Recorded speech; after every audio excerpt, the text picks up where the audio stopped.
I've seen numerous types of musicals in movies and even on TV shows.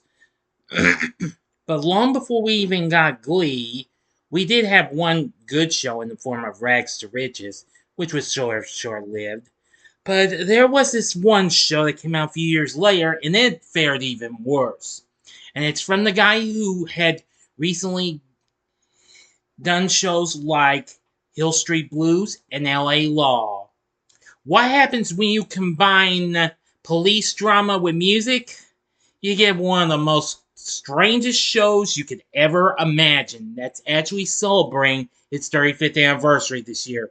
So today on Do You Remember? I'm going to be talking about the TV series known as Cop Rock. Big D's Entertainment Rankings and Reviews presents Do You Remember? Greetings, my fellow YouTubers. Welcome again to Big D's Entertainment Rankings and Reviews. My name is Doyle, better known to as the Big D, and this time around I'm going to be talking about a very strange show that I recently just finished watching a while ago. It's a show that combines police drama, which I've seen several shows that have a little bit of a fun bit of that and what have you, but with a little bit of music numbers in it. And I gotta tell you, this show was kind of, I don't know.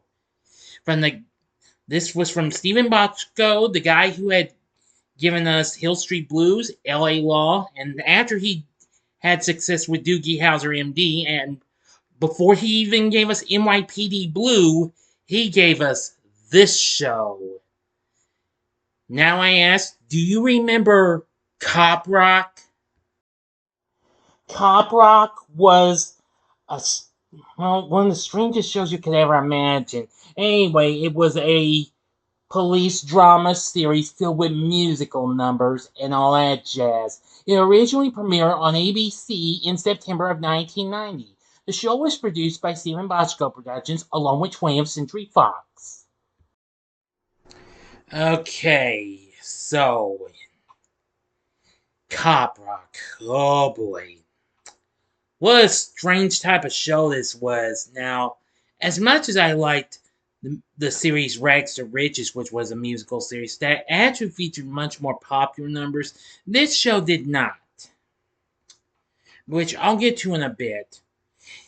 Now, Cop Rock premiered on ABC on September 26, 1990. It was both a critical and commercial failure. The premise of the series follows the LA Police Department.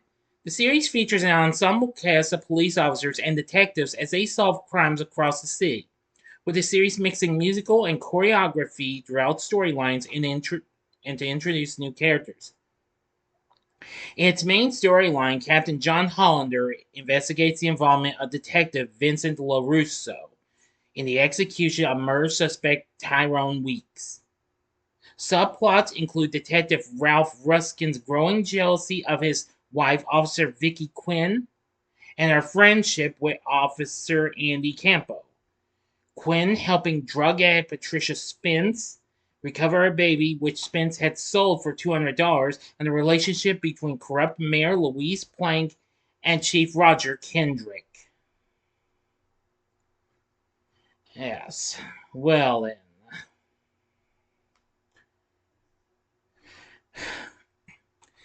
I must say, when I first watched the show, it was okay, but after watching the rest of the series, it just kind of went downhill, though.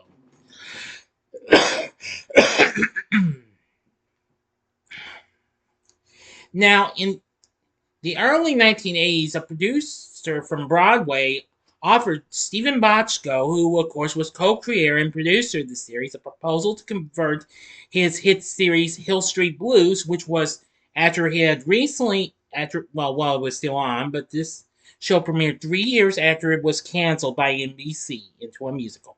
As the plan was not practical, the proposal was declined, but Bochco kept the idea in mind and thought about doing the opposite instead, converting a Broadway show into a police procedural television series. In 1987, ABC gave Bochco a production commitment for 10 of his future shows, and wanting to experiment, He developed cop rock as a bold and adventurous idea. Bob Iger, that name sound familiar to you, who was actually head of ABC's entertainment department at the time, was one of the only people willing to give him a chance, allowing the creation of the series. Now, Cop Rock was Bochco's next series after Doogie Howser MD came out the previous year. And actually, this show aired a half hour after that show was shown on Wednesday nights. Oh. But anyway, there were over 200 people who auditioned for the show. Incredible, huh? Yeah.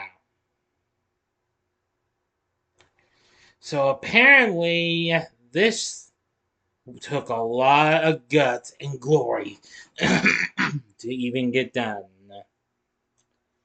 Now, each week, the team of police officers go to do their business and why you find crime, and then where if it's them or some of the people in the neighborhoods break into a musical number.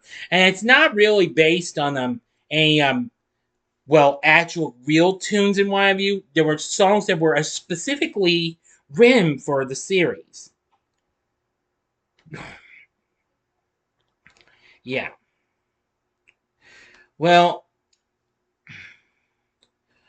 unfortunately, the show was a critical and commercial failure for the network, and it was canceled after only 11 episodes were produced and aired after Christmas on December 26, 1990.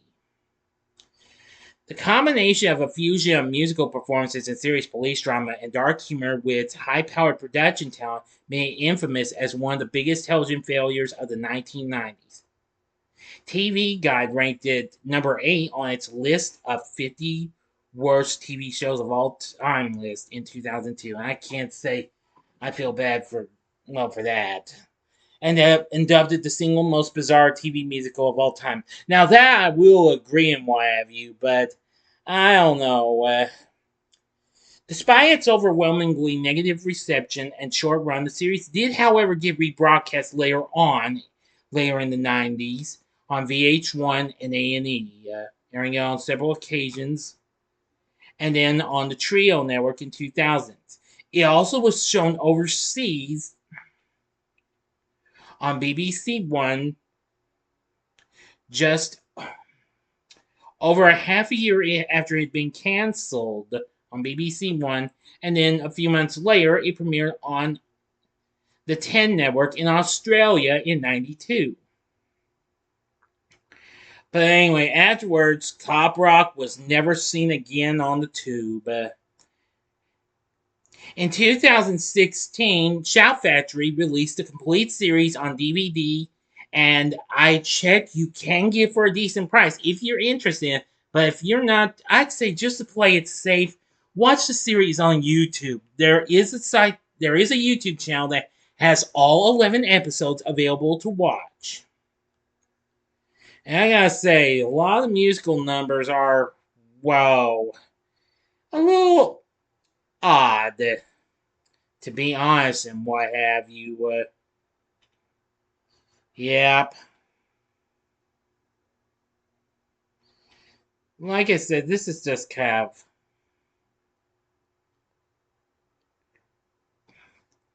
like I said, it's kind of strange and what have you. It also had some of the musical numbers were kind of were hit or miss and what have you. Especially one of the people you might be familiar with if you've seen the series. In episode 4, A Three-Corpse Meal, well, Quinn and Officer Andy Campo go undercover to meet a child trafficker and does this little number called A Baby Merchant. What a odd title for a musical number. Can you believe that? I can't. Well, anyway, I've watched all 11 episodes, and it's an okay show. Not really great. Not as good as Rags to Riches was, even though that was a dramedy series. And while I didn't watch Glee much, I think I'd rather try and watch that, or Rags to Riches over this one. Not, not that I'm being rude or anything. Now, even though Bochco still continued to go on to have success with Doogie Howser MD, but however, his next series after this, which was the animated series Capital Careers, which I did, do you remember, of not so long ago, didn't do so well either. It wasn't until 1993 when he made a big comeback with NYPD Blue. Please stand by. While the musical numbers were hit or miss, the only thing that really saved the show was its theme song, which was Under the Gun, performed by Randy Newman, who you probably know best from songs including Short People, Mr. President, Have Pity on the Working Man. Anyway, yeah, and lots of other pretty good songs too. Anyway, he was also one of the composers for the music for the first episode. Despite its short stay, it did, however, get nominated for 5 Emmy Awards, where it won 2 for its pilot episode for Outstanding Editing for a Series Single Camera Production and Outstanding Achievement in Music and Lyrics, which went to Newman himself. Now, for our cast, we have Ann Bobby playing Vicky Quinn. Now, she would later go on to. She actually appeared in Clive Barker's Nightbreed that same year, and she recently appeared in Born on the 4th of July the previous year. She's gone to do other movies and TV shows, not too many, and also voiced Bridget, or if I pronounce Bridget or Brigid, I'm sorry if I never saw this character, Tenenbaum in the Bioshock video game series. Playing Mayor Louise Plank is Barbara Boson, who of course, may she rest in peace, actually was the wife of Steven Bochco himself. David Giannopoulos played Officer Andy Campo. Larry Joshua played Captain John Hollander. James McDaniel played Officer Franklin Rose. He also was McDaniel was also a close advisor to director Spike Lee regarding the activist Malcolm X in his film of the same name. He later went on to play Sergeant Jesse Longford on Detroit 187 years later on ABC. Playing Ralph Ruskin is Ron McLaury, who passed away 5 years ago. He had appeared in The Sentinel, the 1977 horror film, and several other films. He had also lent his talents to other series, including Law and Order and other series. Mick Murray played Detective Joseph Gaines. Pierre Honorati played Vincent LaRusso. That same year, he would also appear in Goodfellas, and also appeared on. He later went on to play Stanley Pearson on This Is Us. Later on, so Ryan Cox played Chief Roger Kendrick. Oh, of course, Mr. Cox had recently appeared in movies like Deliverance, The Car, and the first 2 Beverly Hills Cop films, and RoboCop. He also was in Total Recall the same year. This premiered. Vondi Curtis Hall played Commander Warren Osborne, and Paul McCrane played Detective Bob McIntyre. Not going to get into too much of what these others did. So anyway, Cop Rock, while it wasn't really one of the best shows out there, it's okay and what have you, but a strange show. I would only recommend this a one-time watch if you're interested in what this is like, but if not, I'm going to say avoid this at all costs. Let me give you a look at the characters. Here's a look at a promotional pic for the series featuring some of the cast members. You'll know them when you see them. So, like I said, if you want to give Cop Rock a shot, watch it on YouTube before you get any ideas again the series and what have you. I don't think this is a show that might not be suitable for you. If you're into to police procedural series and what have you, and you really want to see what it's like with music, you're more than welcome to check it out. But if not, then just simply avoid this show at all costs. The series is currently on DVD, and yeah, you can get it for a pretty decent price on some sites. Yeah, Amazon has it for a pretty good price for about less than $20. So you have a good chance with Amazon. So anyway, that's going to do it for this. Do you remember? Did you ever watch Cop Rock? If so, let me know what you thought about in the comment section below. If you like this video, click the like button, subscribe, and be a part of the Big D Nation. Continue to help support my channel. Make it grow and make the views grow. Tell all your friends about my channel. Give them to know me. Maybe they'd like to be a part of my Big D Nation. Share my vids with your friends if you like. And next time I'll be doing a review of Tropic Thunder. And be prepared, I'm only one sub away from 900 subscribers. Keep it up, everyone. So if you like this, check out some of these other shows I've talked about in my TV logs. Do you remember? In the upper left-hand corner, here's my previous Do You Remember on a little bit of a better show that I would watch over Cop Rock, and it's Mammal from 1983, even though that lasted only 8 episodes. The upper right-hand corner is the TV log I did. Well, which I didn't come up with Do You Remember yet, but I mentioned this as a TV log, and it's on Rags to Riches.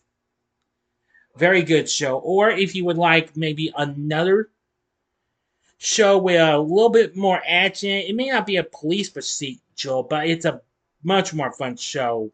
And it was a recent hit for ABC before this even came along. Check out the TV log I did on The Fall Guy from 1981. And the bottom right hand corner is the button you can click to subscribe. If you like rankings and reviews on movies, TV, music, video games, etc., as well as Do You Remember, then I'm your guy. Thanks for watching, and we will have another episode, Do You Remember, coming up soon with the first installment of a special event on UPN Kids. Until next time, I'm the Big D saying, see ya.